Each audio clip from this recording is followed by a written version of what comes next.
Hello students, आप सभी का स्वागत है।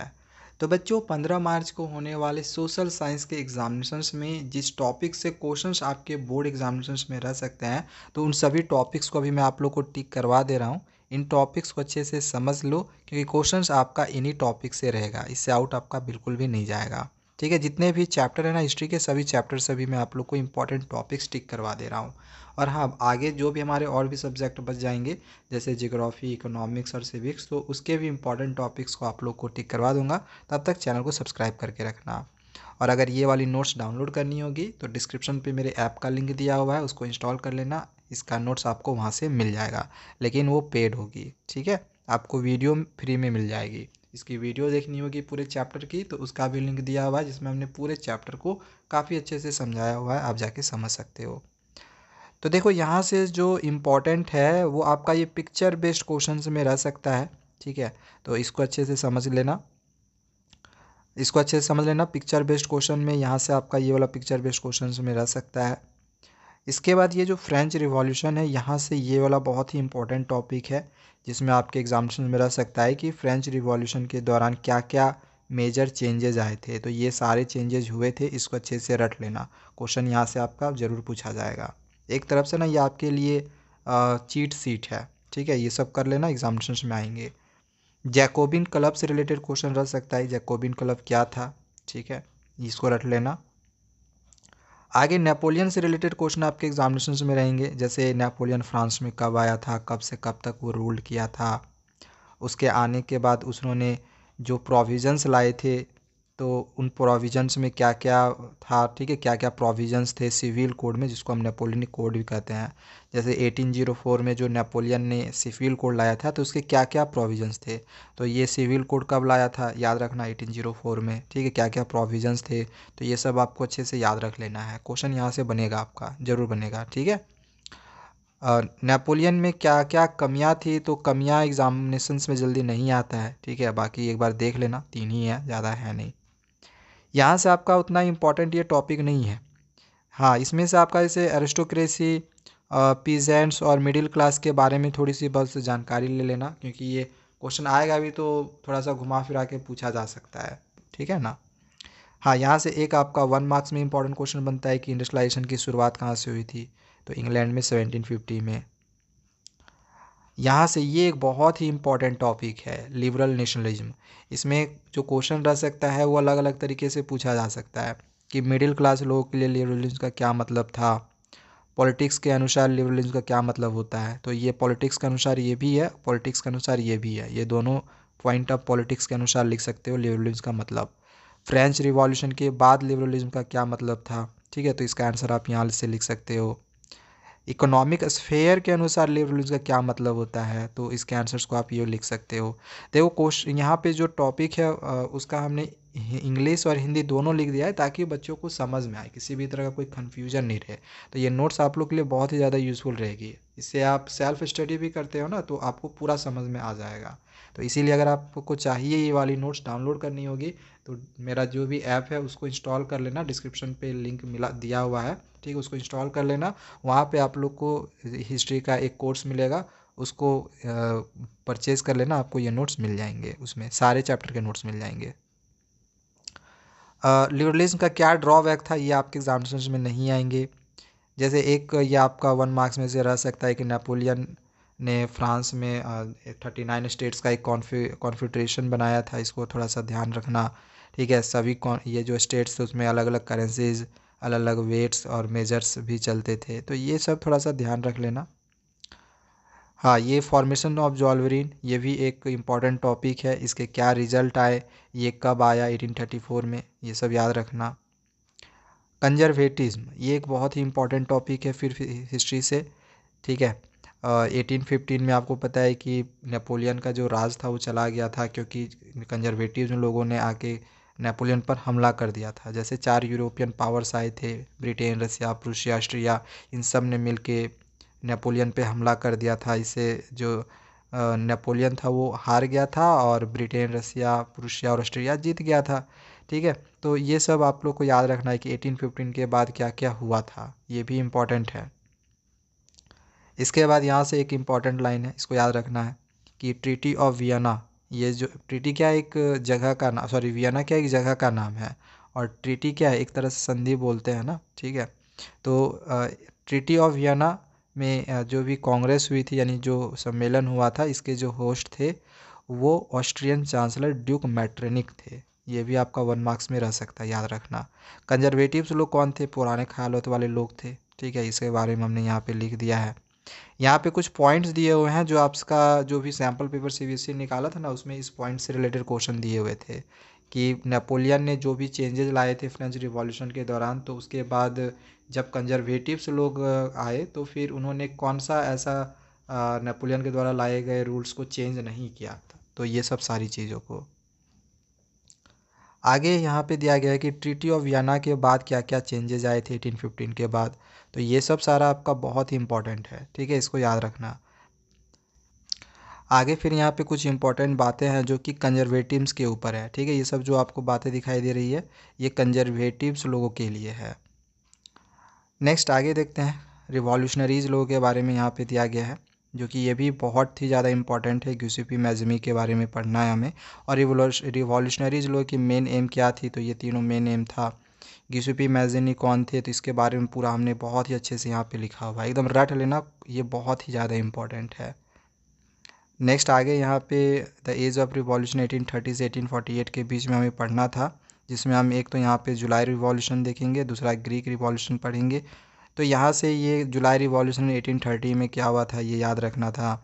इसी समय ड्यूक मैटरनिक जो कि ऑस्ट्रियन चांसलर थे ना, ऊपर में पढ़ा था हमने ट्रीटी ऑफ वियना में, तो इन्होंने एक ये जो कहा था, when France sneezes the rest of Europe catches cold, तो इसको याद रखना।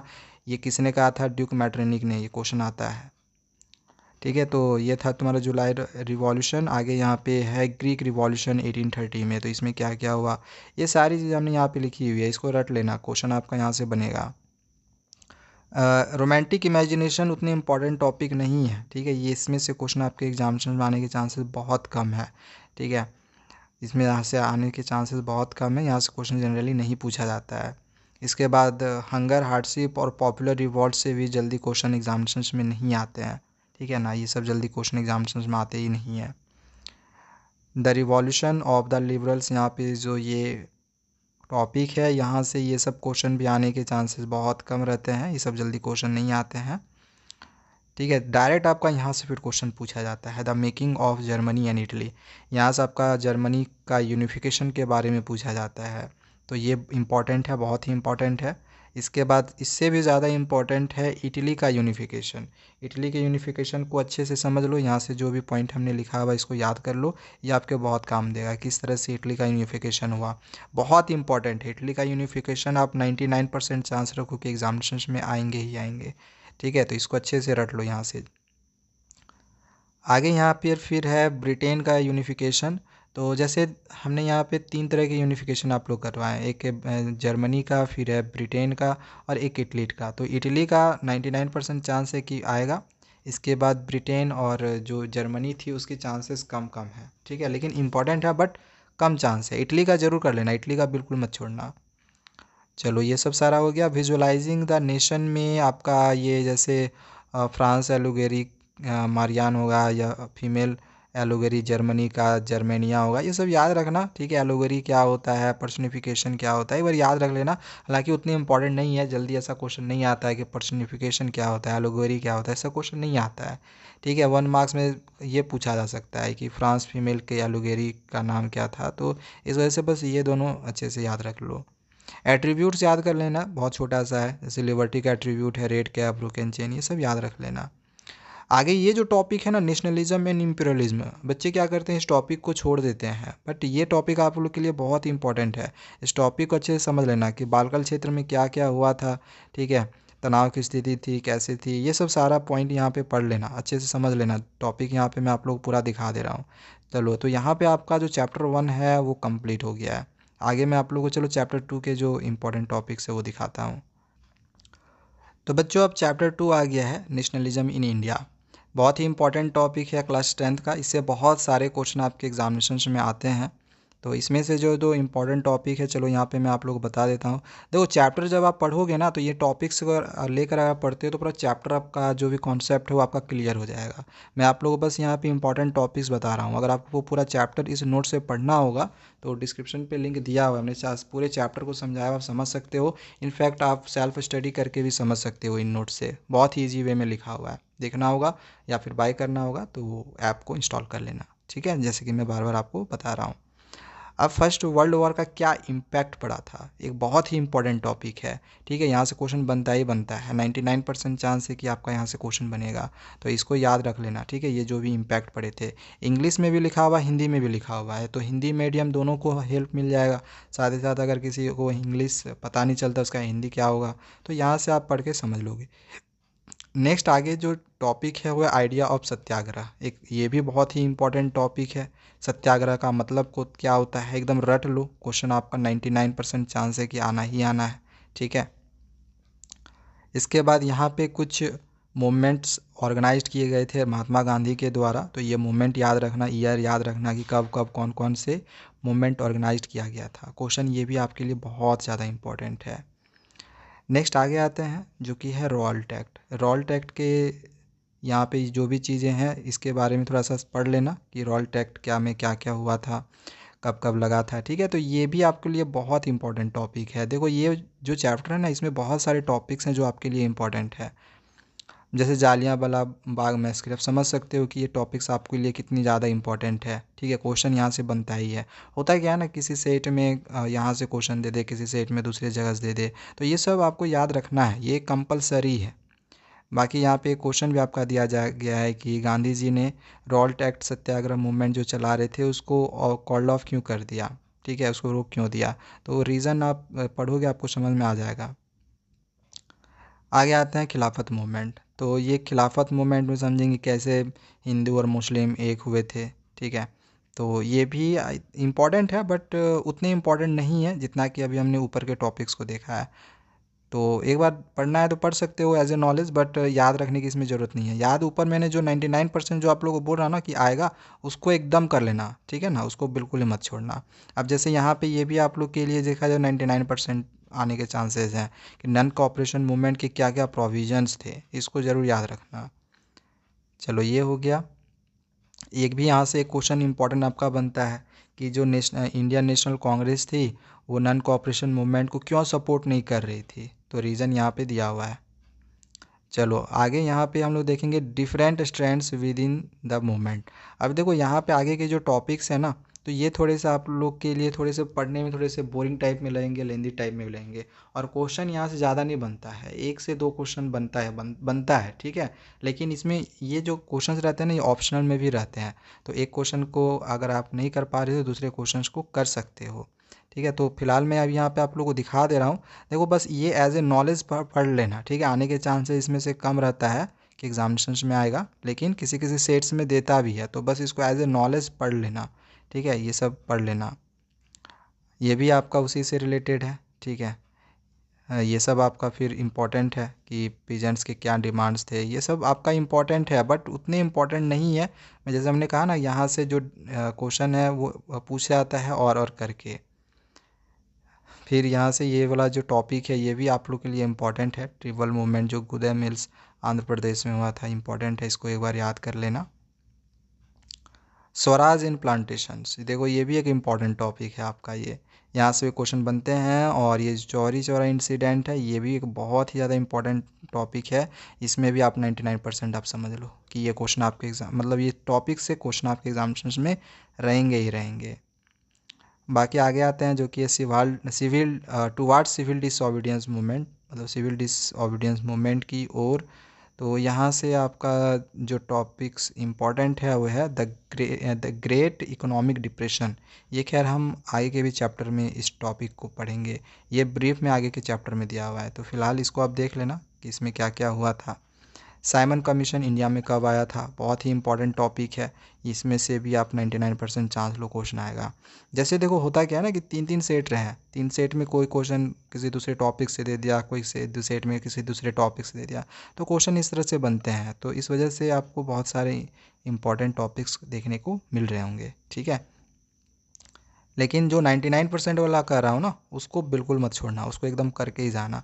वो क्वेश्चन एग्जामिनेशन में आएंगे ही आएंगे, ठीक है। अब जैसे ये साल्ट मार्च है, देखो बहुत ही इंपॉर्टेंट टॉपिक है, 99% वाला इंपॉर्टेंट है, आना ही आना है, ठीक है। इसको जरूर कर लेना, इसको बिल्कुल भी मत छोड़ना। जो साल्ट मार्च वाला है इसको बिल्कुल भी नहीं छोड़ना, एग्जामिनेशन में आएंगे ही आएंगे। चलो आगे देखते हैं। अब जैसे देखो ये गांधी इरविन पैक्ट बहुत ही इंपॉर्टेंट टॉपिक है, ठीक है। कब हुआ था, इरविन क्या चाहते थे, गांधी जी की क्या डिमांड थी, बहुत इंपॉर्टेंट है, आने ही आने हैं, इसको कर लेना। चलो यहाँ से फिर अब जो इम्पोर्टेंट टॉपिक्स है वो मैं बता दे रहा हूँ। ये उतने इम्पोर्टेंट नहीं है, बेसिक नॉलेज के लिए ठीक है रख रहे हो, बट उतने इम्पोर्टेंट नहीं है ये। इधर से भी उतने इम्पोर्टेंट ये सब सारे टॉपिक्स नहीं है। फिर ये पूना पैक्ट, भाई एकदम रख लो एग्जामिनेशन में, ये भी आई है, आने ही आने हैं, ठीक है। 99.9% इसको आप बोल सकते हो, ठीक है। मतलब ये आने ही आने हैं, पूना पैक्ट आता ही हर साल, इसको ज़रूर अच्छे से कर लेना। तो चलो ये सब सारा यहाँ पे है। यहाँ से फिर देखा जाए तो ये सब उतने इम्पॉर्टेंट टॉपिक्स नहीं है। यहाँ से फिर आपका कुछ इम्पॉर्टेंट टॉपिक्स निकलता है, जैसे अविंद्रनाथ ने फेमस इमेज बनाया था भारत माता का, और यहाँ पे देखो बंकिम चंद्र चट्टोपाध्याय ने फर्स्ट इमेज बनाई थी भारत माता की। तो ये आपका 1 मार्क्स में पूछा जाता है, ठीक है। बाकी ये सब टॉपिक से क्वेश्चन आपके नहीं आते हैं। तो यहाँ पे आपका ये जो चैप्टर है वो ख़त्म हो जाता है। तो 2 चैप्टर कंप्लीट हो गए। चलो आगे हम चैप्टर 3 के इम्पॉर्टेंट टॉपिक्स को देखते हैं। तो बच्चों अब चैप्टर 3 है the making of a global world. तो देखो इसमें से जो पहला ही वाला ये जो दिया गया ना, ग्लोबलाइजेशन क्या होता है, एकदम रट लो, मतलब आने ही आने हैं, नहीं भी आएगा ना, लेकिन इससे रिलेटेड कोई भी क्वेश्चन आएगा तो आपको ये वाली डेफिनेशन लिखनी ही लिखनी है, इससे आपके मार्क्स ज़रूर बनेंगे। तो इस डेफिनेशन को ना अच्छे से याद कर लेना। बाकी ये सब जैसे कुछ जो चीज़ें लिखी गई है बेसिक नॉलेज के लिए उतनी इम्पोर्टेंट नहीं है, ये भी उतना इम्पोर्टेंट नहीं है कि ग्लोबलाइजेशन के जो एविडेंस मिले हैं वो क्या क्या है, ऐसे क्वेश्चन नहीं आते हैं एग्जामिनेशन में। हाँ सिल्क रूट से आएगा, एकदम 100% आप रख लो, ठीक है, आने ही आने हैं। तो इसके ये जो टॉपिक्स हैं इसको अच्छे से याद कर लेना।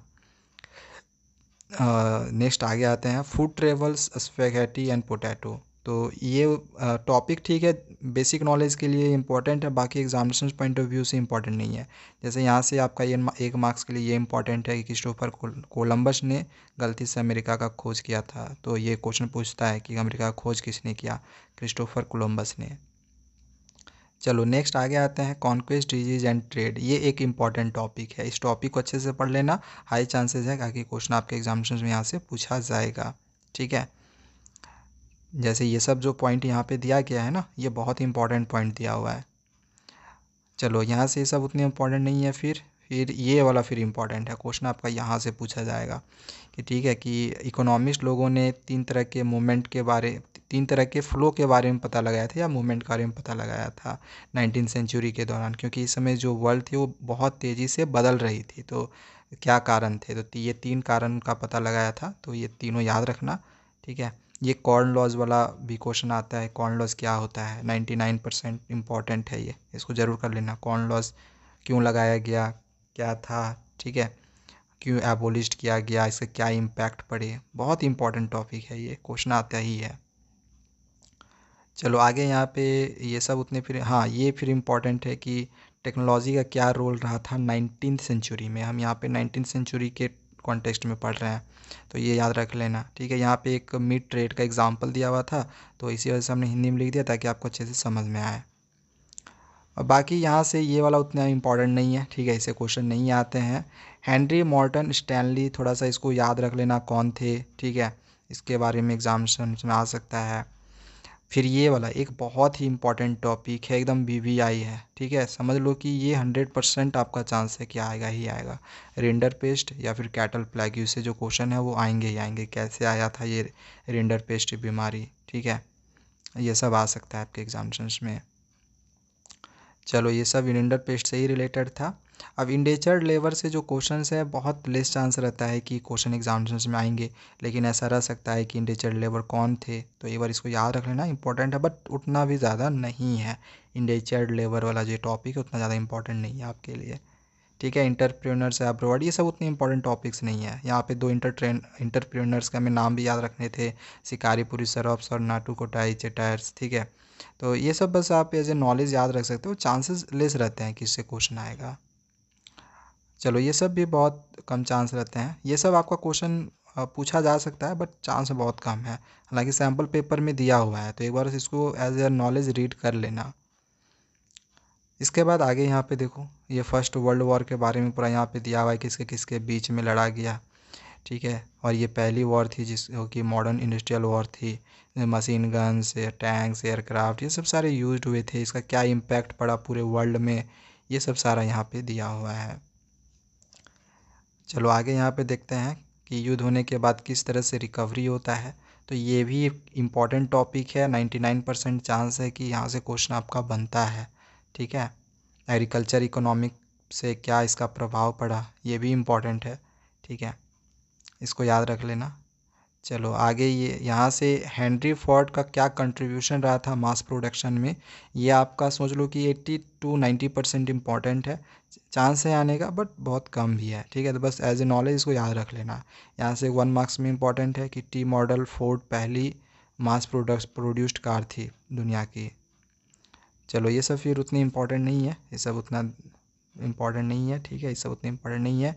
यहाँ से फिर एक VVI टॉपिक, मतलब 100% समझ लो कि क्वेश्चन आपका द ग्रेट डिप्रेशन से बनने ही बनने हैं, ठीक है। तो 1929 से 1930 के बीच में ग्रेट डिप्रेशन का समय रहा था, इसमें क्या क्या हुआ या फिर क्या रीज़न था ग्रेट डिप्रेशन के, या फिर इसके वजह से क्या, ग्रेट डिप्रेशन की वजह से क्या हुआ, ठीक है। तो ये सब सारे रीजन्स आप यहाँ पे देख लो, ये सब सारा बहुत ही अच्छे से यहाँ पे नोट्स में लिखा गया, आपको समझ में आ जाएगा। इंडिया में ग्रेट डिप्रेशन का क्या प्रभाव पड़ा, ये सब सारा यहाँ पे दिया हुआ है, ठीक है, यहाँ पे देख लो।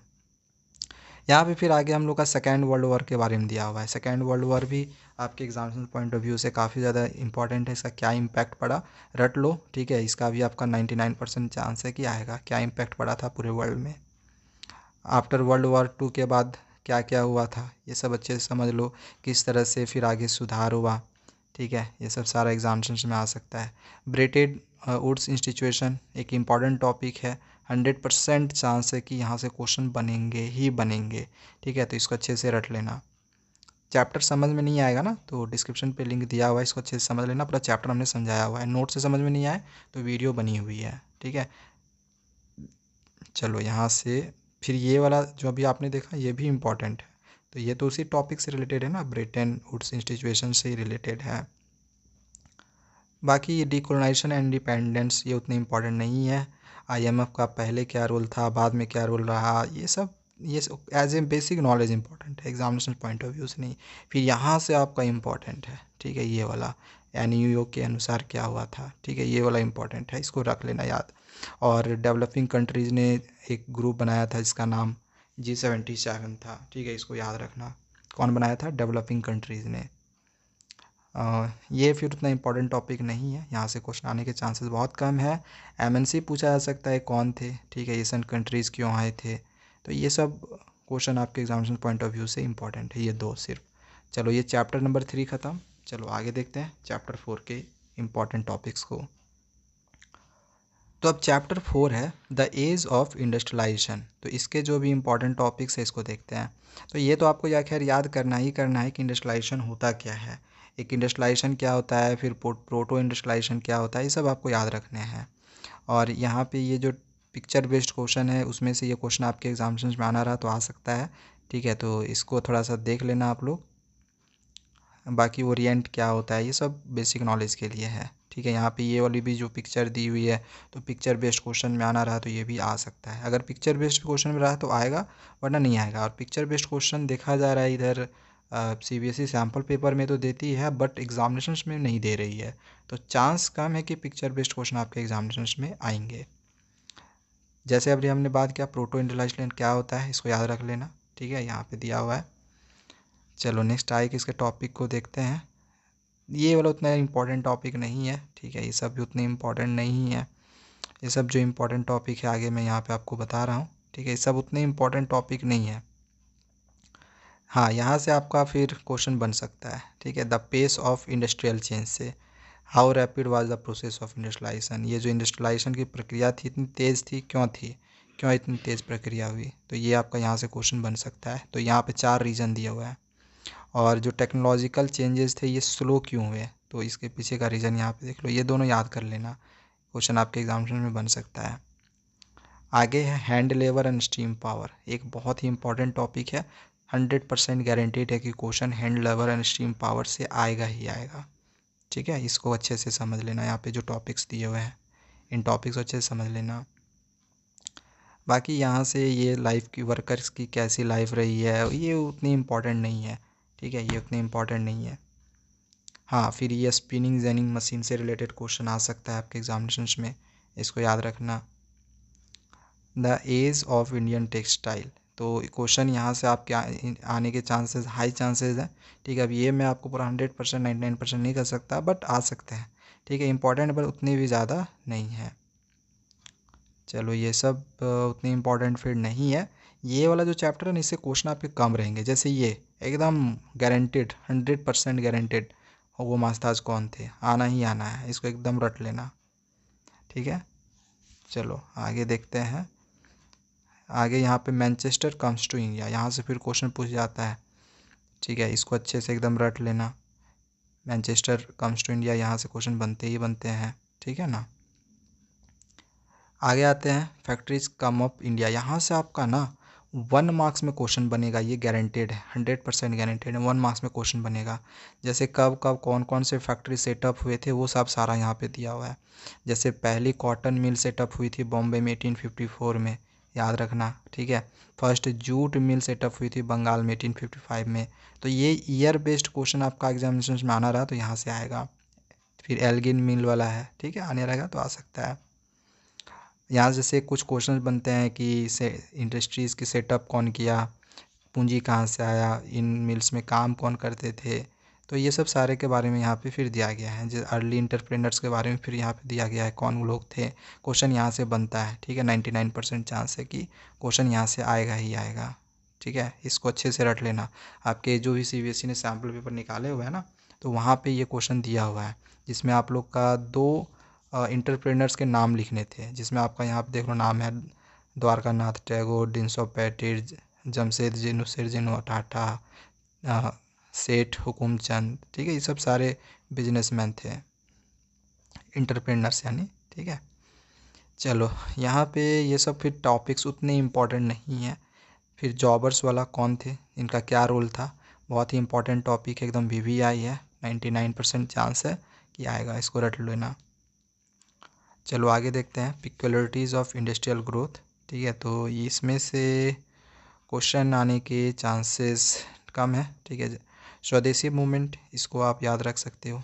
ठीक है, इससे आ सकता है। यहाँ से फिर आपके एग्जामिनेशंस में क्वेश्चन आने के चांसेस कम है। ठीक है, यहाँ से भी नहीं आएगा, ये सब नहीं आएगा। ठीक है, ये सब उतनी इंपॉर्टेंट नहीं है। फ्लाई शटल इम्पॉर्टेंट है। ठीक है, इससे रिलेटेड क्वेश्चन बनता है, ये आ सकते हैं।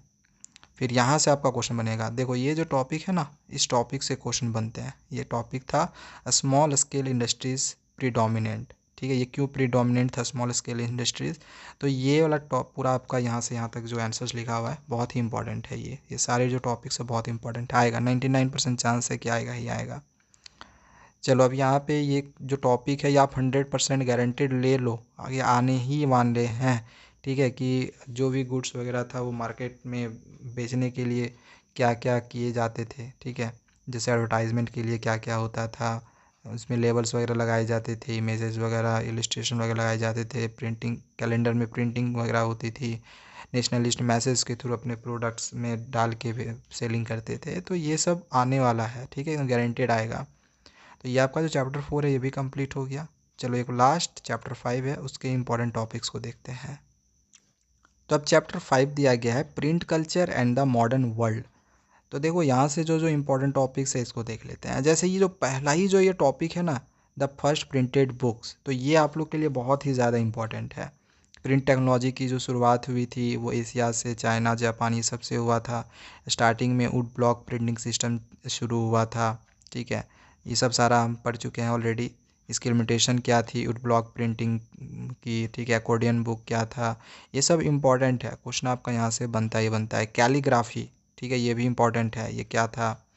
ठीक है, अब चाइना में जो प्रिंटिंग की शुरुआत हुई थी वो किस तरह से हुई थी, क्या क्या हुआ था, तो ये सब सारा यहाँ पे दिया हुआ है। लेकिन ये उतना इम्पोर्टेंट टॉपिक नहीं है, ये बेसिक नॉलेज के लिए जानना ज़रूरी है। ठीक है, जैसे यहाँ पे क्वेश्चन ही आपका यहाँ दिया गया है कि किस तरह से प्रिंटिंग वगैरह शुरू हुआ था चाइना में।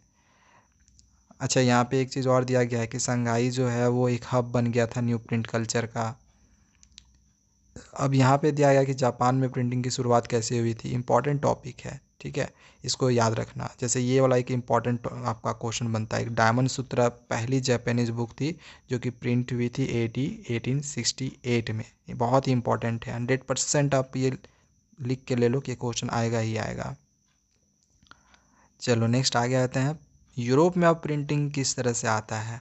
तो यहाँ पे ये जो है सिर्फ बेसिक नॉलेज के लिए याद रखना, लेकिन क्वेश्चन आपके एग्जामिनेशन में बनते हैं, यहाँ से भी बनते हैं। ठीक है, इसलिए इसको ज़रूर याद रखना, अच्छे से समझना। Gutenberg and the printing press, 100% guaranteed है कि क्वेश्चन यहाँ से बनेगा ही बनेगा। ठीक है, और ये भी यहाँ से कुछ कुछ 1 मार्क्स के इंपॉर्टेंट क्वेश्चन बनते हैं कि जैसे फर्स्ट बुक जो प्रिंटेड फर्स्ट प्रिंटेड बुक जो थी वो बाइबल की थी। ठीक है, मैकेनिकल प्रिंटिंग की जो फर्स्ट प्रिंटेड बुक थी वो कौन सी थी, बाइबल की। चलो यहाँ पे आगे देखते हैं नेक्स्ट, मैकेनिकल प्रिंटिंग की क्या फ्यूचर्स रही। ठीक है, ये भी एग्जामिनेशन पॉइंट ऑफ व्यू से इम्पॉर्टेंट है। चलो ये यहाँ से फिर देखते हैं आगे, प्रिंट रिवॉल्यूशन इसका क्या इम्पैक्ट पड़ा। जैसे ये भी क्वेश्चन आ सकता है कि प्रिंटिंग प्रेस के क्या क्या एडवांटेजेज रहे। ठीक है, इसकी क्या क्या समस्याएं थी, क्या क्या प्रॉब्लम्स थे, इन समस्याओं को कैसे हल किया गया। इम्पॉर्टेंट है, बट ऐसा नहीं कि क्वेश्चन आ ही जाएगा, चांस कम है। ठीक है ना, फिर ये भी आपका चांस कम है। फिर ये एक सेंटेंस याद रख लेना कि ये कौन कहा था, मार्टिन लूथर ने। प्रिंटिंग के बारे में मार्टिन लूथर ने ये वाला पॉइंट कहा था। चलो यहाँ पे आगे देखते हैं, ये भी आपके लिए उतना इम्पोर्टेंट टॉपिक था नहीं, द रीडिंग मैनिया। यहाँ पे भी देखते हैं, ये भी उतनी इम्पोर्टेंट नहीं है। हाँ, यहाँ से फिर आपका एक क्वेश्चन बनता है कि एडवर्टाइजिंग और मार्केटिंग के लिए जो बुक सेलर्स थे वो क्या क्या करते थे। ठीक है, तो इसके लिए पैडलर्स हुआ करता था। ठीक है, तो ये सब सारा यहाँ पे, ये सब सारे जो पॉइंट्स हैं अच्छे से याद रख लेना। चलो यहाँ से आगे देख लो, ये सब बस एज ए नॉलेज, मतलब याद रख लेना कि ये सब सेंटेंस कौन बोला था, लुइस सेबेस्टियन मर्सियर ने। ठीक है, बाकी उतना इम्पोर्टेंट ये नहीं है, 1 मार्क्स के लिए आ सकता है तो आ सकता है। अच्छा, आगे यहाँ पे दिया है कि प्रिंट कल्चर ने फ्रेंच रिवॉल्यूशन को काफ़ी बढ़ावा दिया, कैसे। तो इसके लिए 3 आर्गूमेंट्स हैं। ठीक है, 3 आर्गूमेंट्स, इसको याद रख लेना, 2 है यहाँ पे, तीसरा आर्गूमेंट्स है। क्वेश्चन ये आपके किसी एग्जामिनेशन में आ सकते हैं, हाई चांसेस है। नेक्स्ट आगे का टॉपिक है द 19th सेंचुरी, जिसमें हम बच्चों के बारे में, महिलाओं के बारे में, वर्कर्स के बारे में पढ़ेंगे। ठीक है, जैसे यहाँ पे क्वेश्चन पूछा गया है कि 19th सेंचुरी में जो लिटरेसी रेट थी ना वो काफ़ी तेज़ी से बढ़ रही थी, तो इसके क्या कारण थे। तो रीज़न यहाँ पे दिया हुआ है कि प्राइमरी एजुकेशन को इसे कंपलसरी माना गया था। ठीक है, और भी यहाँ पे जो रीजन्स है इसको देख लो। चलो ये सब फिर उतनी इंपॉर्टेंट टॉपिक्स नहीं है। ठीक है, यहाँ से उतना इम्पोर्टेंट टॉपिक्स नहीं है, बट एक यहाँ 1 मार्क्स के लिए है कि रिचर्ड एम हो ने पावर ड्राइवन सिलेंड्रिकल प्रेस की इन्वेंट की थी। ठीक है, जिसमें करीब 6000 पेजेस को 1 घंटे में प्रिंट किया जा सकता था। ठीक है, इम्पॉर्टेंट था वो। India and the world of print, तो इसमें देख लो इसमें क्या क्या इंपॉर्टेंट्स थे, जैसे मैन्युस्क्रिप्ट्स बुक की क्या क्या लिमिटेशंस थे, इसको याद रख लेना। अच्छा, भारत में जो प्रिंटिंग आई थी वो किस तरह से, कौन कौन भाषा से होकर बनी, तो ये सब सारा यहाँ पे दे दिया हमने एक सीक्वेंस वाइज। ठीक है, printing press first time Goa में आया था। ठीक है, पोर्टुगीज मिशनरीज लोगों के द्वारा लाया गया था 16th सेंचुरी में। अब यहाँ से ये सब सारे बहुत ही इंपॉर्टेंट पॉइंट हैं, जैसे जेसुइट प्रीस्ट जो थे वो कोंकणी सीखी, फिर प्रिंटेड करे कई सारे बुक्स। ठीक है, कैथोलिक प्राइस्ट ने पहली तमिल बुक प्रिंट की थी 1579 में कोचीन में। इस तरह से ये सब जो है ना इम्पॉर्टेंट पॉइंट्स हैं जो कि आपको याद रखने हैं, 1 मार्क्स के लिए इम्पॉर्टेंट है। आगे यहाँ पे है, जेम्स ऑगस्टस हिक्की ने स्टार्ट किया था द बंगाल गैजेट, जो कि एक वीकली न्यूज़पेपर था, तो क्वेश्चन आ सकता है ये। ठीक है, इसको यह याद रखना, ये सब 1 मार्क्स के लिए इम्पॉर्टेंट है ये। अच्छा, यहाँ पे एक क्वेश्चन दिया गया है, यहाँ पे इंपॉर्टेंट चीज़ क्या दिया गया है कि Indians who started Indian newspaper, Indian में जो इंडियन न्यूज़पेपर स्टार्ट किया था जैसे बंगाल गैजेट, वो कौन थे, गंगाधर भट्टाचार्य। और ये जो थे राजा राम मोहन राय के बहुत ज़्यादा क्लोज भी थे। ठीक है, ये सब यहाँ से 1 मार्क्स में आ सकते हैं। बाकी इसमें से ये वाला फिर आपका 1 मार्क्स के लिए इम्पोर्टेंट है कि 1821 में राजा राम मोहन राय ने एक बुक पब्लिश किया था जिसका नाम था संवाद कौमुदी। ठीक है। इसी तरह से 1822 में 2 पर्शियन न्यूज़पेपर ने पब्लिश्ड हुए थे जो कि था जमाई जहांनामा और शमसुल अकबर। एक गुजराती न्यूज़पेपर बॉम्बे समाचार जो पब्लिश्ड हुआ था 1822 में। तो ये सब 1 मार्क्स के लिए इम्पोर्टेंट है। ठीक है, क्वेश्चन बनता है। आगे है उलामा कौन थे, तो इसको याद रख लेना। ऐसे चांस कम है कि उलमा आएगा, उतने इम्पोर्टेंट नहीं है वो। फतवा वगैरह इतना इम्पोर्टेंट नहीं है। हिंदुओं ने प्रिंट कल्चर को कैसे अडॉप्ट किया, इसके लिए ये वाला 1 मार्क्स के लिए बहुत ही इम्पोर्टेंट है। 100% चांस है कि आता ही ऐसा क्वेश्चन कि 1810 में तुलसीदास ने रामचरितमानस लिखा था। ठीक है, इम्पोर्टेंट है, बहुत इम्पोर्टेंट था ये। इसके बाद 1 मार्क्स के लिए ये भी इम्पोर्टेंट है। चलो ये सब फिर उतना इम्पोर्टेंट नहीं है। फिर यहाँ से आपके कुछ इम्पोर्टेंट क्वेश्चंस बनते हैं। ठीक है, ये वाला टॉपिक यहाँ से पढ़ लेना। तो ये हो गया यहाँ से। ठीक है, जो इम्पोर्टेंट था वो हमने बता दिया आप लोगों को पूरा। बाकी ये सब उतने इम्पोर्टेंट नहीं है। ठीक है, इतने इम्पोर्टेंट नहीं है। अच्छा, यहाँ से फिर आपका 1 मार्क्स में बहुत सारे इंपॉर्टेंट क्वेश्चन बनेंगे। तो जो हमने पॉइंट्स लिखा हुआ है ना, एक बार इसको अच्छे से ध्यान से पढ़ना, आपको सभी चीज़ अच्छे से समझ में आएंगी। ठीक है ना। चलो नेक्स्ट आगे देखते हैं, प्रिंट एंड सेंसरशिप। तो यहाँ से पूछा गया है कि सेंसरशिप क्या होता है। ये क्वेश्चन एग्जामिनेशन में नहीं आएंगे। ठीक है, बट एज ए नॉलेज बस हमने लिखा हुआ है। क्वेश्चन आता है वर्नाक्युलर एक्ट कब पास्ड हुआ था, 1878 में, रट लेना इसको। ठीक है। इसके बाद 1907 में बाल गंगाधर तिलक ने एक आर्टिकल लिखी थी केसरी न्यूज़पेपर, ये भी इम्पॉर्टेंट है, याद रख लेना। गांधी जी ने 1922 में ये वाला जो वर्ड बोला था, इसको याद रख लेना। ठीक है, तो इस तरह से आपका ये जो पूरा चैप्टर है वो ख़त्म हो जाता है।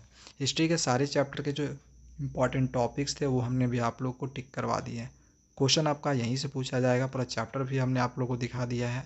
आई होप कि कम समय में आपका पूरा हिस्ट्री कंप्लीट हो गया होगा, आपने पूरे देख लिए होंगे। तो आज के लिए इतना ही। दूसरे वीडियोस में आगे और भी हमारे जो दूसरे बुक हैं उसके भी इसी तरह से इंपॉर्टेंट टॉपिक्स को आपको मैं टिक करवा दूंगा। तब तक चैनल को सब्सक्राइब करके रखना। Thank you, bye bye.